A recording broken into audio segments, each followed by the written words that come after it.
American Indian relations. Guest host Christine McDonald talks to people about important things affecting the city's Native communities. Minneapolis Air dives into topics like public safety, public health, elections, and so much more. Tune in to Minneapolis Air on Native Roots Radio from 5 to 6 p.m. on the second Wednesday of every month, right here on AM 950. With your AM 950 weather, I'm Patrick Lilia. A slight chance of showers and storms tonight with a low of 55. Then Saturday, sunshine with a high of 78. Let Natural Lawn's 30 years of experience with organic-based lawn care take care of your lawn care this summer so you can spend more time enjoying your lawn. Natural Lawn provides a safer product for people, pets, and the environment. NaturalLawn.com. It's a good day to be indigenous. Get up, stand up. They are going to become more brutal. Because all the hippies were trying to be Indians anyway. They're going to become more repressive because it's a matter of dollars and their illusionary concepts of power. Hey, Victor. We must live in balance with the earth. And also with recent happenings at Wounded Knee. I am awake. Welcome to Native Roots Radio presents I'm Awake, and I'm your host, Wakanja Hade. Hey, Kadagi Weed, all my friends and relatives in four directions. You are listening to Native Roots Radio presents I'm Awake, and I'm your host, Robert Pilot. Hey, we discuss local, national, Native news and events. And as you know, Chujunk, Native issues are human issues, and human issues are Native issues. Yes, you are right, Dega. This portion of the show is supported by J.S. Bean Factory off Randolph Avenue in St. Paul. Only the good stuff keeps us awake. Yes, we are. Hey, a big shout out to All My Relations Arts and the Native American Community Development Institute last night for their opening creation story. I happened to make it there and got to hear the artists speak and see some great art. Please stop by. It's a beautiful, beautiful exhibit. I almost said exhibition, but exhibit. Exhibition. Yeah, I think this is looks like a fun one. I know I think I saw Marlena Miles was out there with Michaela Patton, Jada Great Eagle, Kylie Wanati Thunderhawk for that curators talk last night. Thanks everyone who goes and supports All My Relations Arts and their exhibits. We're big fans of NACD, and you can check out the art gallery, which is at 1414 East Franklin Avenue in Minneapolis. Right, and it's this exhibit is open from May 8th to I believe July, right? July 26th. Yeah, so July 26th. So we have time for you to get out there, but please do get out there. Hey, just got to give a quick shout out. As you're hearing us right now, we are on the verge of starting to walk our Ho Chunk 5K, and just a shout out to everybody that's brought their transistor radio along or their cell phone and then listening to the show live. Ho wow, yeah, I want to shout out Ho Chunk Nation St. Paul's Youth Learning Center and the Ho Chunk Nation for putting on this 5K. I can't believe 14 years we've been doing this in St. Paul. I was young when this started. You were running, and now you're walking. never ran. But I got to give a shout out to our cousin Dallas. Dallas and his wife have run this event, and pretty cool to see. I did reach out to Dallas. Shout out to our cousin Dallas. He's going to be with his son at a baseball game tonight. So good luck to that baseball team. Hope you guys get the win. A beautiful day for a walk, a run, and baseball. Oh, totally baseball. We love baseball.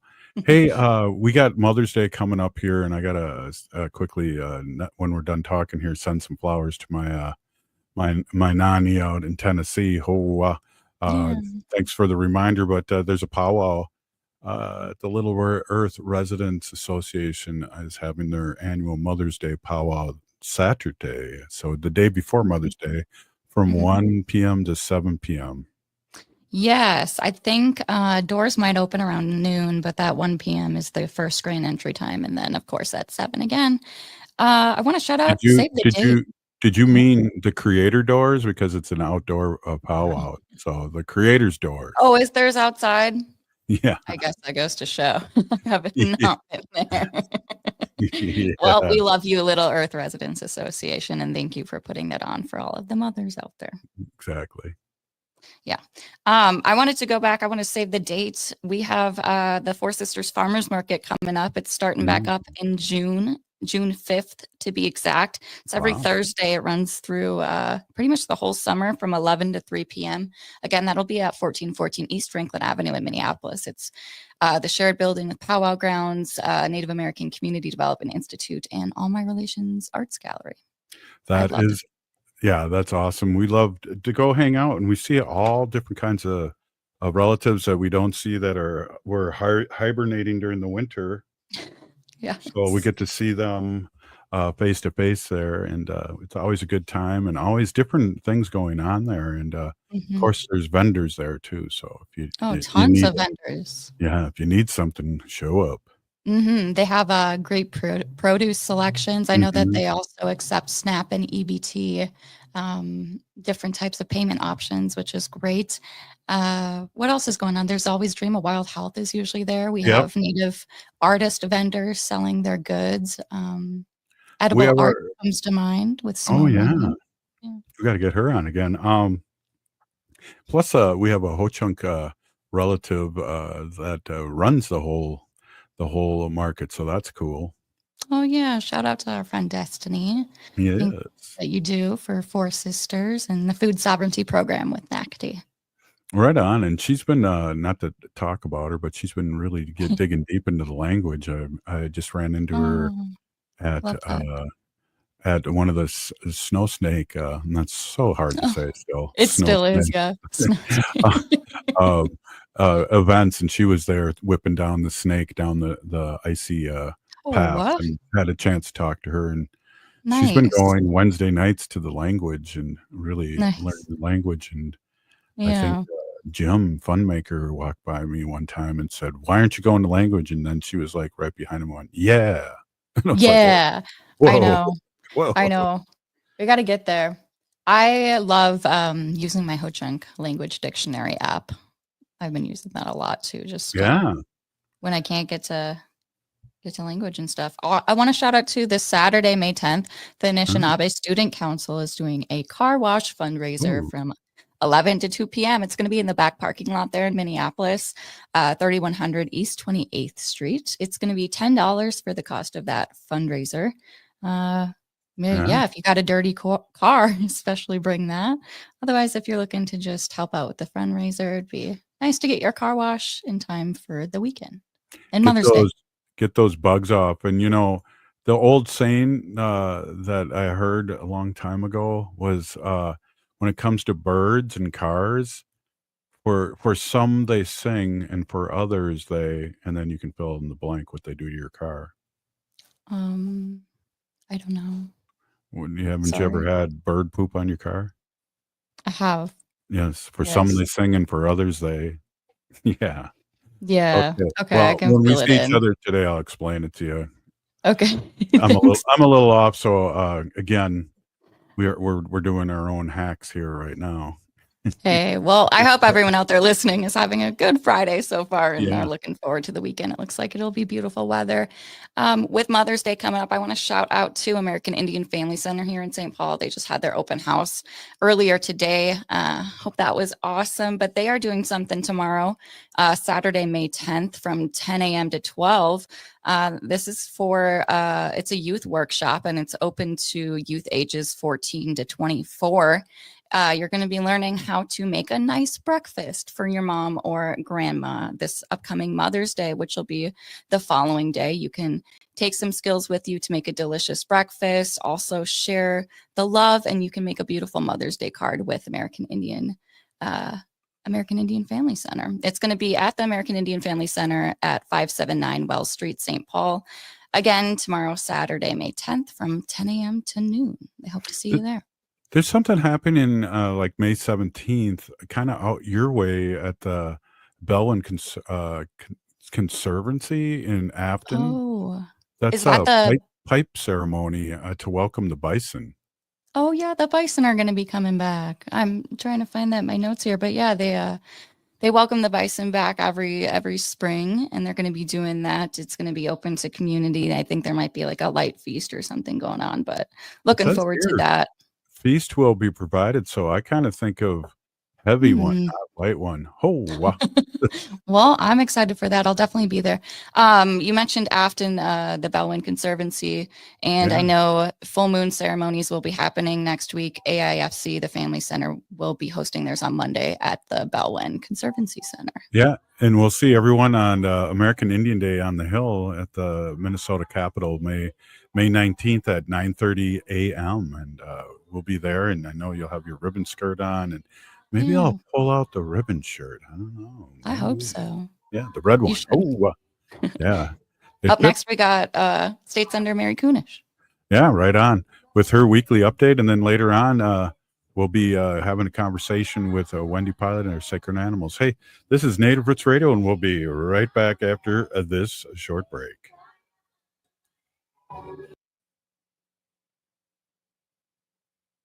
Signing up for $1 bus and train rides with the Transit Assistance Program, or TAP, is quick and easy. Do it straight from your computer or phone by uploading one of the pre-approved documents listed at metrotransit.org/TAP, along with a copy of your ID. We'll mail you a to-go card with a full year of discounted rides.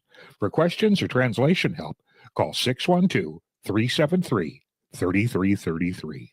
612-373-3333.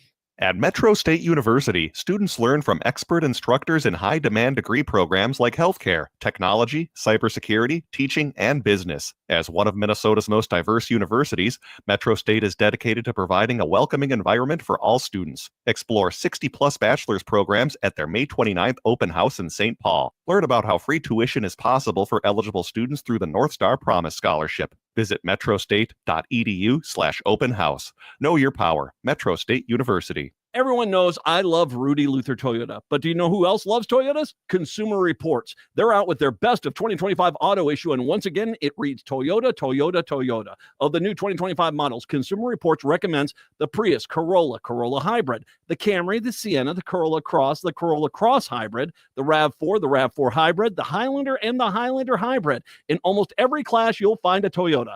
Find one for yourself at Rudy Luther Toyota, the southeast corner of 394 and 169 in Golden Valley. The Council on LGBTQIA2S+ Minnesotans is conducting a community needs survey. Two-spirit and Native queer voices are sacred and must be heard. Your experiences will guide programs and policies that support our relatives across Minnesota. The survey is confidential and available at mnqt.info/survey. The deadline is May 31st. Honor your story. Help build the future we deserve.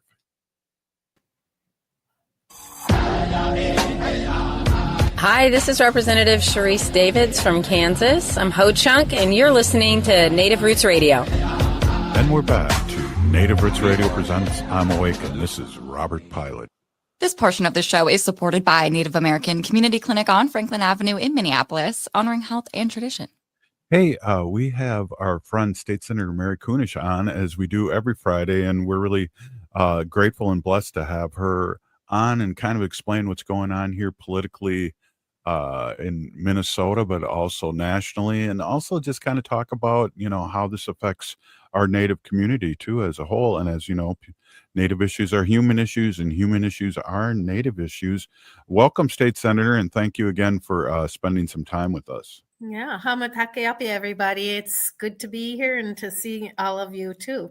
This is my office. I'm at the state capitol today working, and you can see the capitol in the background and some of the lovely items that folks have gifted me to adorn my walls here at the capitol. So it's a beautiful day in Minnesota. Yes, it is, definitely. Hey, we got a lot going on here. We're winding down the session, hopefully. And where are we at, and how are things going? Sure. Here in Minnesota, we actually have until May 19th to get our work done. And that means putting together a budget. And I've been working hard on the education budget. I'm the chair of education finance here in the Minnesota Senate. We're kind of being held back a little bit from finishing up because our House counterparts have not presented their full education finance bill. And so until we have their bill, we can't move forward because the Senate puts together their bill, the House puts together their bill. We bring them together, look at what we can agree on, what's similar that we can work out, what are the things that we don't agree on at all, and try to negotiate that. But our responsibility is to put together a budget for public education here in Minnesota by the 19th. And so I'm hoping that we'll get that done. Other committees, their bills are being heard on the in the House and in the Senate on the floor. And then we need to go to conference committee. And that's where we sort of iron out all the differences and come to agreements. I'm hoping that we will complete all of the work that we need to do by that May 19th deadline. If not, we'll be back for some special sessions. Yeah, I know there's a lot of things happening, and the omnibus bill too is lurking too there somewhere, correct? Yep, we have to put together our final education omnibus bill, and that's where you take all the individual bills and put it into one big bill and then pass it all as a bill, one bill rather than individual ones. We're a part-time legislature. We don't have the time to, do these individual bills. And so it really comes down to making sure that, we've put together a good packet of bills, both policy and finance. So there's no line item sort of veto when it comes to omnibus. It's either all or nothing. No, because on the floor there are opportunities to make amendments at this point. Mm-hmm. But at the end of the day, getting that one bill through is the way to do it. So the first time around, you presented the MMIR bill, and it didn't pass. Is that correct? And then the second time, it was in the omnibus. I'm trying to remember how that process went.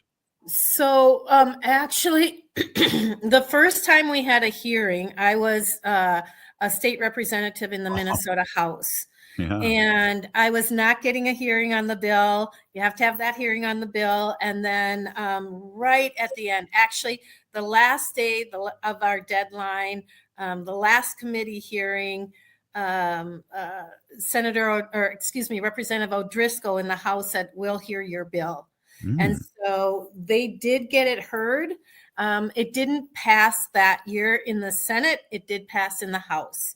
So then the next year we came back and went through it again in the House. They finally heard it in the Senate and they passed it in the Senate. So it was a 2-year process of getting that passed. Is that normal, or is that just because I think a lot of the legislators needed to be educated on really what was going on and why this was needed? I actually was very pleasantly surprised. I mean, I was a new legislator, so I didn't know exactly like how long did some of these bills. Some bills take years to get through. But I think this was such a compelling topic. And as you said, legislators didn't know anything about this. Mm-hmm. They didn't know about the historic violence against individuals in our Indigenous community, let alone the women and girls and the sex trafficking. And they just were horrified. I mean, there were legislators who were in tears at the end of a hearing, not just our Democrats, but our Republicans. And at the end of the day, we had 100% support on both sides of the aisle for the task force that we eventually passed, and it was, the fact that it was the first one in the nation. We led that by, and now many states now have their own task force, or I don't know of too many that have a permanent office. That was the other thing that we did, is created that permanent office for missing and murdered Indigenous women. And then, of course, our license plate, which is so fantastic. Well, and that was your idea, and then there was many license plates that came out, I believe, this year, and the MMIWR plate was the third place, and accumulated a lot of money for the office. Right. So a year ago in February is when we launched that license plate, and I'm wondering if you can see it. If you can see it, it's right. I got to do this. The very top one here. It's got the MMIR emblem, and then it has a ribbon skirt on the side. So within the first year, there it is. Within the first year, it generated over $90,000 for the office. And at one point, it was the second most requested specialty license plate in Minnesota. And it's really exciting for me when I'm driving around and I see that license plate and I honk when I go by and wave. Yeah. And I'm sure they're like, who the heck is that lady honking at me? But I got an idea from one of the folks at the MMIR office, and I have a few of those like kerchiefs for the MMIR office. And when I see a car parked with that license plate, if I'm at the grocery store somewhere, I take one of those kerchiefs and I tuck it into the door handle. Wow. The door, just as thank you for doing that. And my whole family now has the license plate. So when we're together, you look at, the parking area and it's all the MMIR license plate, which is really great. And a lot of people have asked me what is that? Or I've seen them stand by my car and they're looking at the license plate, what is that? And so again, another opportunity to educate the public. Yeah, it totally is fun to see that. I do that, and 9 times out of 10, I do know the person. And mine says Land Back, LANDBK, which is very cool. I couldn't get Ho Chunk, that had already been taken, and yeah, so that was very, very fun and cool. I gotta ask you in the last part of this here, and maybe we can bleed in if we have to into the next segment, but I know there's a lot of controversy about school funding, and especially with the parochial end. And if I asked 100 people, 99 of the people probably wouldn't know that we've been funding a little bit over the quite a few years parochial schools, and that kind of surprised me. Yeah. That's a hot topic this session because Minnesota is in a bit of a really tight budget year. We've received a lot of federal dollars for a while. Our tax revenue was up. So 2 years ago when we had the surplus that didn't get passed the year before, on top of a couple of good years, we had some money to spend. And for about the last 50 years, Minnesota taxpayers have contributed towards transportation for non-public schools, as well as some of the services at the non-public schools.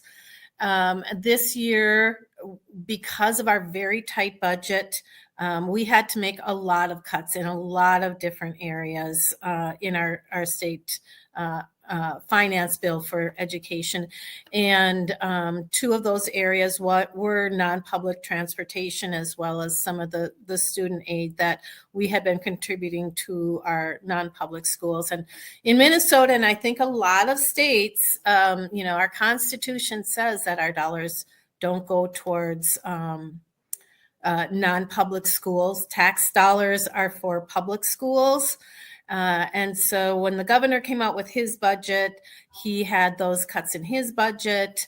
We carried those budgets in the Senate bill, and that's caused a lot of consternation. I can tell you that. Well, as a former high school teacher, I support that. I think we've had an issue in my lifetime where Minnesota is one of the highest, greatest education.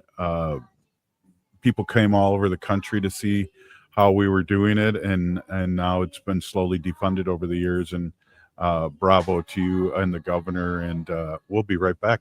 We're here with State Senator Mary Kunesh, and we'll be right back after this short break.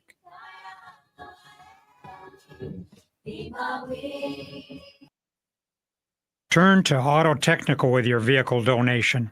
We have families waiting for a car. You know, over 85% of unemployed are successful in finding and keeping a job if they have dependable transportation. A car plus a job equals a life changed. 612-919-5526. We have families waiting for a car. 919-5526 or autotech.org. Think your company's safe? Your staff is working from home, right? As I speak, cyber criminals are mounting attacks across the country. Remember, when we're weakest, cyber criminals attack. Hi, Mark Sommerfeld from Rymark. The Rymark team is guiding our clients through these difficult times. In fact, demand has been so high, we created an easy-to-follow guide. It's yours free. Download our 5 steps to securely work from home now at rymarkit.com or call 651-328-8900 for a no-cost how-to discussion. Hey, it's Patrick for Zero Res. Warm weather is here. Maybe you're getting ready for a graduation party over at the house. There's a lot coming up this summer nears. Your house isn't ready, so that's why you need to call my cleaning heroes at Zero Res right now. Zero Res can handle every surface in your home: carpets, tile and grout, hardwood, laminate, stone, upholstery, rugs, and air ducts. Zero Res has both been out to my house and out here at AM 950 in our studios in recent months. They did such a fantastic job. They were on time, professional, and courteous. They got the stains out that we didn't think would come out here at the station. This month, get 3-room Zero Resified from Minnesota's #1 carpet and air duct cleaner and take 20% off all services. That's right, 20% off all services. But you need to go to ZeroResMinnesota.com or call 9520-RES and ask for the AM 950 special. 20% off all services all month. That's Zero Res. Backward or forward spells the same. End-of-life decisions are not easy to make.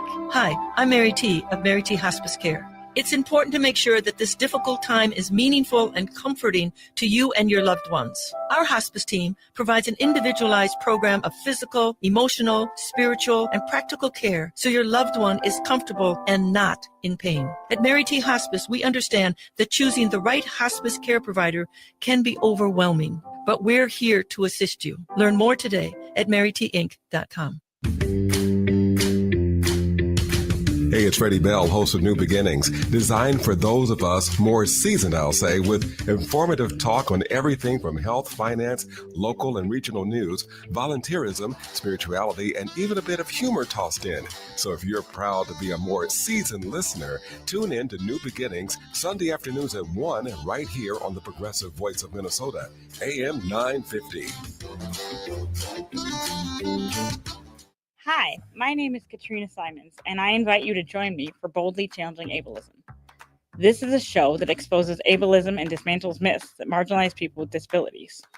I use my lifelong disability experience and my time working at the University of Minnesota's Institute on Community Integration to try and bring a deeper perspective to issues like employment, housing, justice, education, and culture. I try to bring just enough humor and an approachable style so that you won't feel too overwhelmed. You might even listen to more than one episode. Community inclusion can feel hard to some people. My hope is to make it less hard.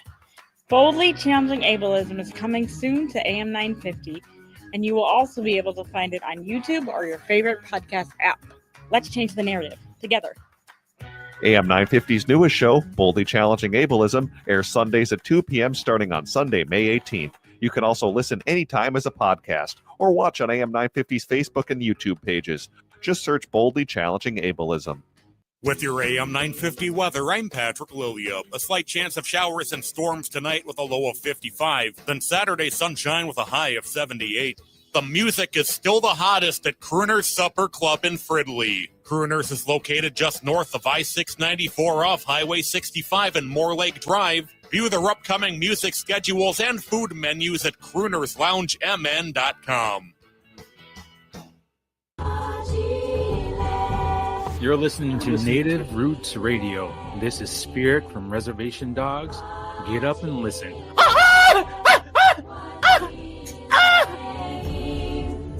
Welcome back to Native Roots Radio presents I'm Awake, and this is Robert Pilot.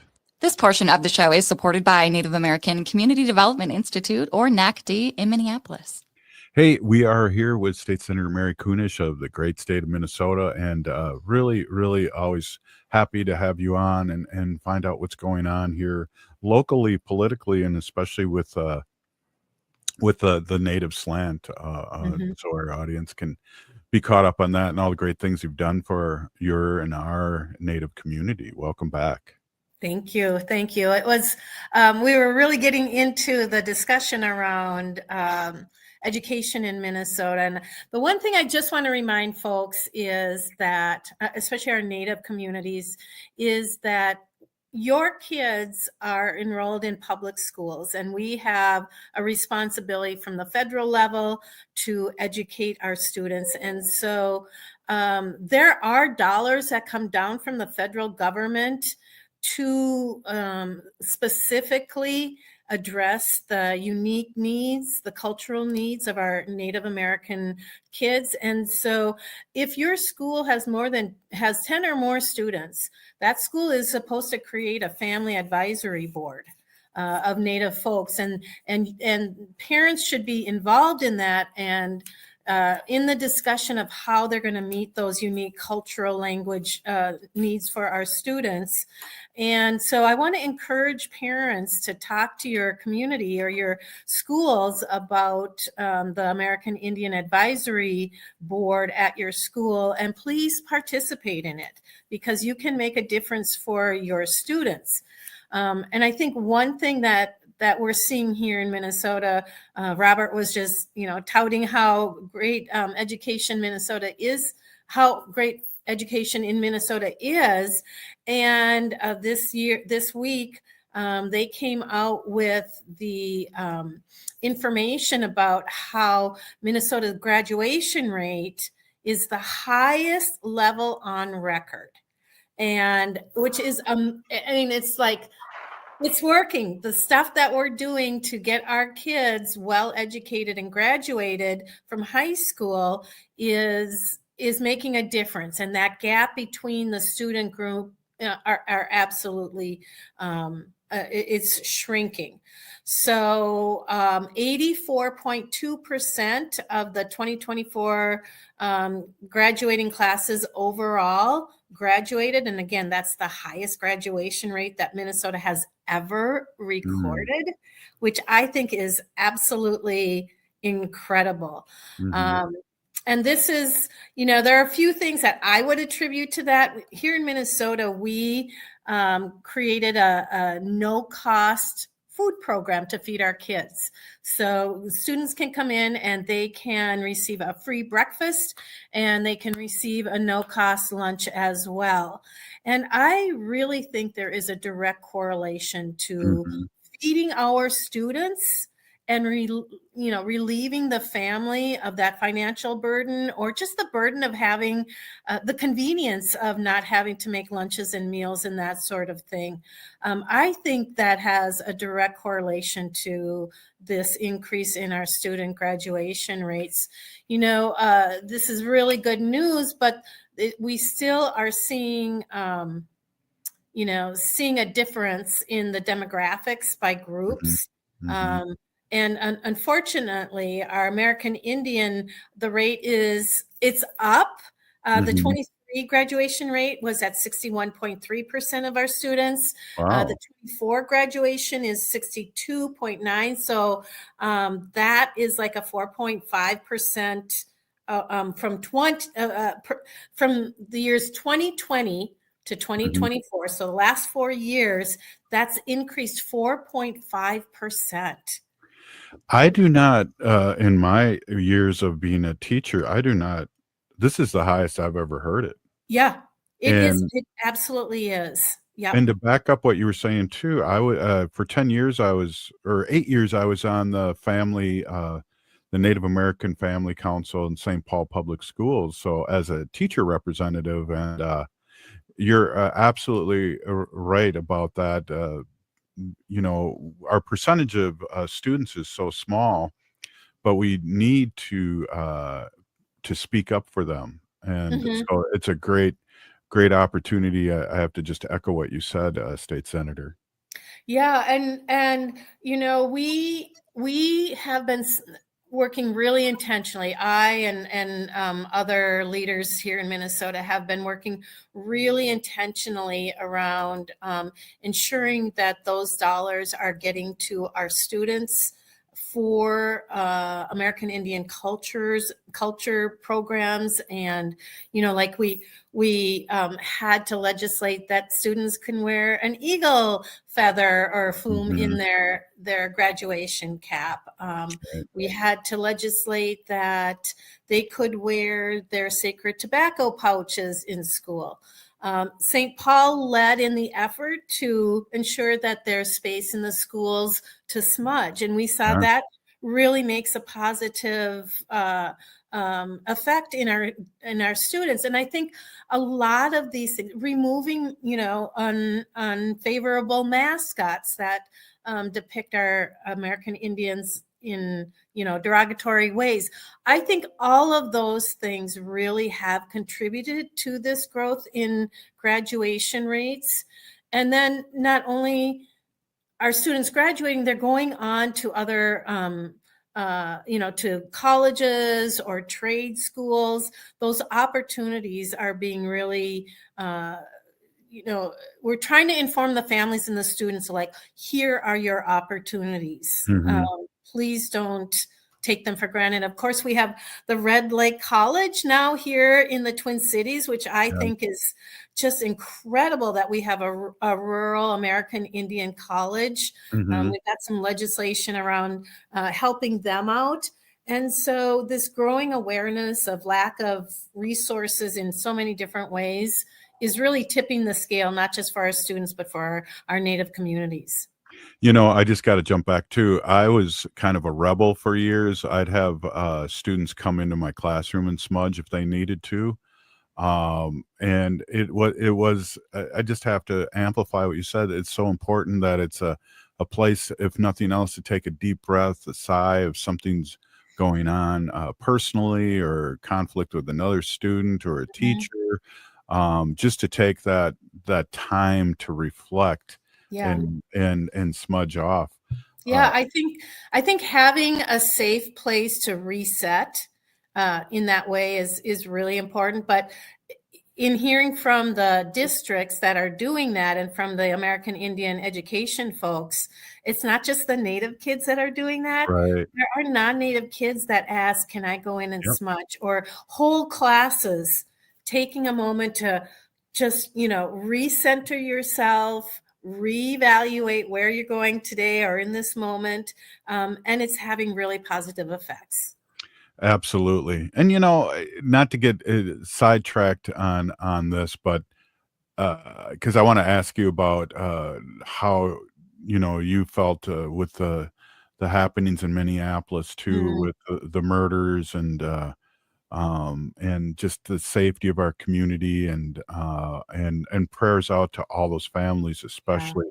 I want to talk about that in a second, but I just, the smudging off and doing things like that are so important for people to claim who they are. And I just working on what may appear to some of our listeners as a small thing is a really, really big thing. It is. And apparently we need more of that out in the general population as well. I think you're spot on. There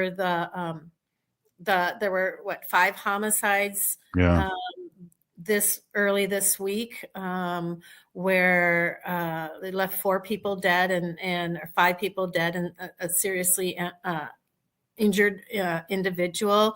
And anytime that happens, it's such a heartbreak for the community in the fact, not just that we lost some really unique young kids, the fact that there's some of this gang activity that's going on that unfortunately draws oftentimes folks that are good people into bad situations. And I just want to say to those families, not only of those that lost their life or injured, but also the gang members, that we have to be taking care of each other. We can't turn on each other, because that's been the way forever and ever. You know, the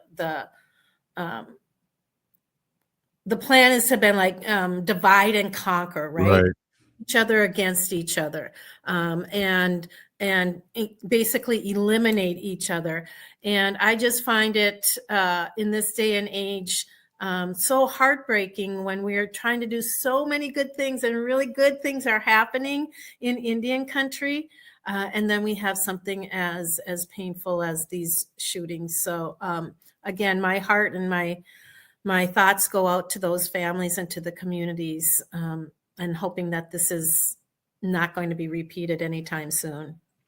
Yeah, it's really important. I think some of the people have said, and you kind of touched on it too, is that, you know, we have a community that's hurting, but prior to this has been hurting too, and in different parts of our community. And we just have to be, as Native Americans, open to everybody and help everybody that needs help, and do things like that, and reach out to the young ones too, big time. And you're a former teacher and media specialist, so you know what I'm saying. Yeah, it's true. We have to, it's really important that we just wrap our arms around these kids and these adults that are struggling. And, you know, we have that large urban population here in Minnesota, a large homeless population here in Minnesota, folks that are struggling with mental health issues, addiction issues, homelessness. And those are the ones that are the most vulnerable in our communities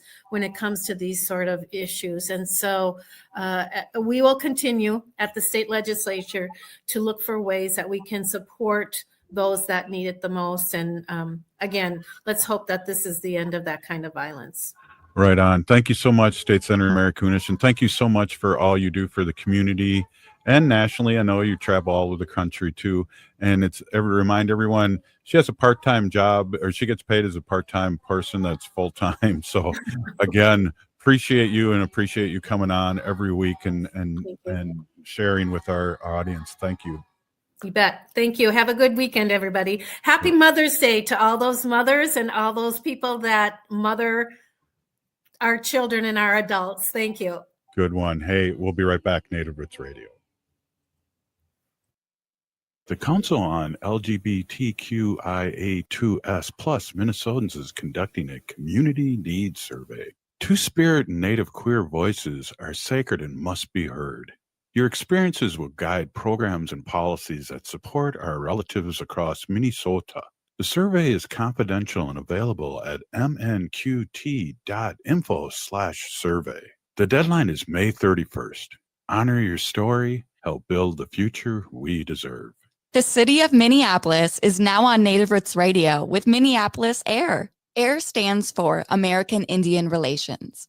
Guest host Christine McDonald talks to people about important things affecting the city's Native communities. Minneapolis AIR dives into topics like public safety, public health, elections, and so much more.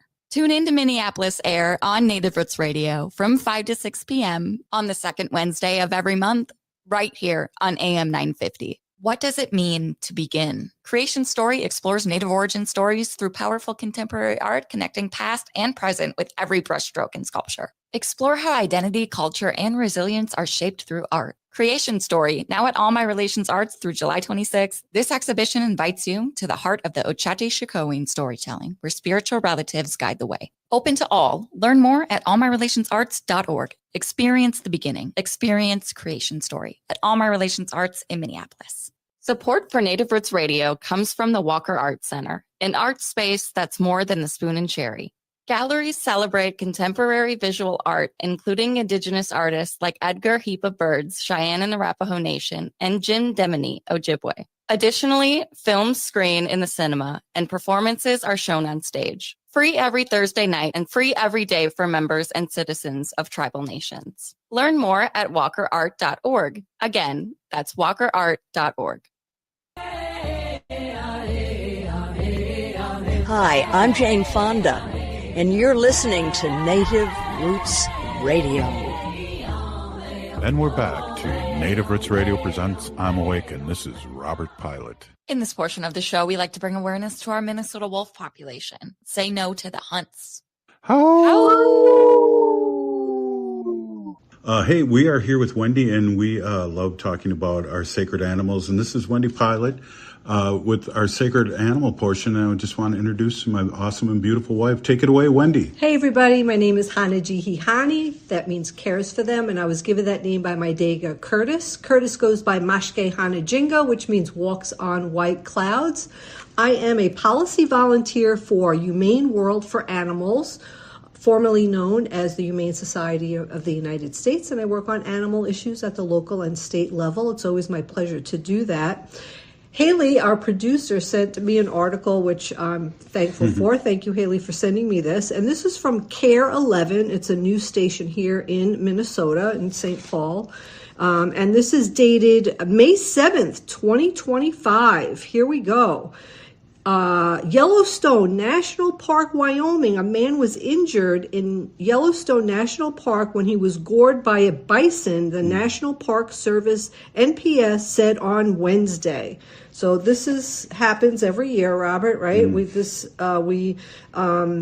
happens, and this is the first one. So this is the first one. This year. Yeah. It was the first reported incident of a person injured by a Yellowstone bison this year, and happened only 2 weeks after the park opened entrances for the season. Let's see here. The park said bison have injured more people in Yellowstone than any other animals. Officials said bison are not aggressive animals, but will defend their space when threatened, are unpredictable, and can run 3 times faster than humans. When we talked about this last week, I read that they could run up to 35 miles an hour. This is crazy. So does that mean they run 4 times faster than me? I think they're saying that, I guess a human could run 10 miles an hour. Good. How fast can a human run? I don't know. I'd have to look that up. Fast ones can do a 4-minute mile.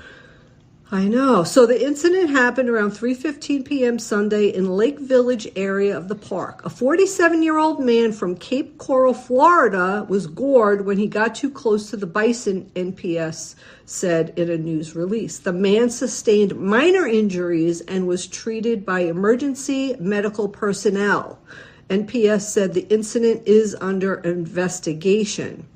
Yellowstone requires people to keep at least 25 yards away from all large animals, including bison, elk, deer, and moose, and at least 100 yards away from bears and wolves. 2 incidents of bison goring were reported at Yellowstone in 2024 and 1 in 2023. I thought that there were more than that. But, in May of 2024, a man kicked a bison in the leg and was hurt by one of the animals. The man was arrested and jailed after he was treated for minor injuries. Let's see here. I have a little bit more. I just lost my space. But yeah, so we really have to, be careful about these bison. It's just nuts. I also wanted to talk about a really funny article. This is from April 24, 2023, so it's a little bit older, but it's still really fun, and I wanted to talk to you guys about it. So scientists taught pet parrots to video call each other, and the birds loved it. Yeah, how cute is this?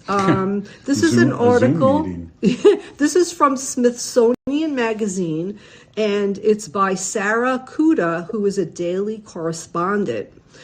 And she writes, when humans are feeling lonely, we can call or video chat friends and family who live far away. But scientists asked, what about pet parrots? New research suggests that these chatty creatures may also benefit from virtually connecting with their peers. Domesticated parrots that learned to initiate video calls with other pet parrots had a variety of positive experiences, such as learning new skills. Researchers from the Northeastern University, the University of Glasgow, and MIT report this in the proceedings of a 2023 conference on human factors in computing systems. Quote, "She came alive during the call," one pet parent said about their bird, according to the Northeastern University statement. The idea for this study was not random. In the wild, parrots tend to live in large flocks, but when kept in captivity, such as in people's homes as pets, their social birds are often on their own, feeling bored and isolated. They may develop psychological issues and can even resort to self-harming tendencies like plucking out their feathers. Oh. Yeah, lonely parrots are unhappy parrots, so researchers set out to find a way for some of the estimated 20 million pet birds living in the United States to connect with each other. They recruited volunteers from Parrot Kindergarten, an online training program for the parrot owners and their beloved pets. During the first 2 weeks of the study, owners taught their birds to ring a bell, then touch an image of another pet parrot on a tablet screen to initiate a video call. In this initial phase, the participating birds made 212 video calls while their owners carefully monitored their behaviors.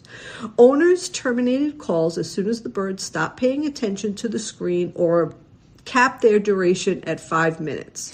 Yeah, though 18 parrots began the experiment, 3 dropped out. Oh. Yeah, they don't say why, but they dropped out. Once the birds... What's that? A lot of people don't like to Zoom. Maybe the birds didn't like to Zoom. Once the birds had learned how to initiate video interactions, the second phase of the experiment could begin. In this open call period, the 15 participating birds could make calls freely. They also got to choose which bird to dial up. Over the next 2 months, pet parrots made 147 deliberate video calls to other birds. Their owners took detailed notes about the calls and recorded more than 1,000 hours of video footage that the researchers analyzed. Yeah, for starters, they found that parrots took advantage of the opportunity to call one another, and they typically stayed on the call for the maximum time allowed during the experiment. They also seemed to understand that the other live bird was on the other, it was a live bird on the other side of the screen and not a recorded bird. So the birds understood that. Wow. Yeah, researchers said. So some of the parrots learned new skills from their virtual companions, including flying, foraging, and how to make new sounds. Quote, "I was quite surprised at the range of different behaviors," co-author Elena Hertzky Douglas, an animal-computer interaction researcher at the university, tells The Guardian. "Some would sing, some would play around and go upside down. Others would want to show another bird their toys." Ooh. Isn't that cute? Yeah. 2-week-older macaws, for example, became very close and even called out to one another. "Hi, come here. Hello." From their respective screens. Yeah, the birds forged strong friendships with researchers measured by how frequent they chose to call the same individual. Cool. Yeah, parrots who initiated the highest number of video calls also received the most calls, which suggests a reciprocal dynamic similar to human socialization per the statement. The experiment also brought parrots and humans closer together on both sides of the screen. Some birds were even reported to have developed attachments to the human caretakers of their virtual friends. Yeah, isn't this so cute? They say that you really shouldn't teach your bird to do this because some birds, and I think this is what happened, the 3 that dropped out got very upset and nervous, and the whole experience was bad for them, and that's why they dropped out. So you really need to, if you want to do this with your bird, make sure and be there with them so you know that they're comfortable doing this. But I thought it was a really cute story. They should have a reunion. They should. In person. You know what? I should look up and see if it's still going and see what's happening, but I'll check it out and let you know. Oh, Big P Nagigi Wendy, thank you for our sacred animal update. You are listening to Native Roots Radio presents I'm Awake, and we'll be back on Monday. Stay with us. We're still here. We are the 7th generation.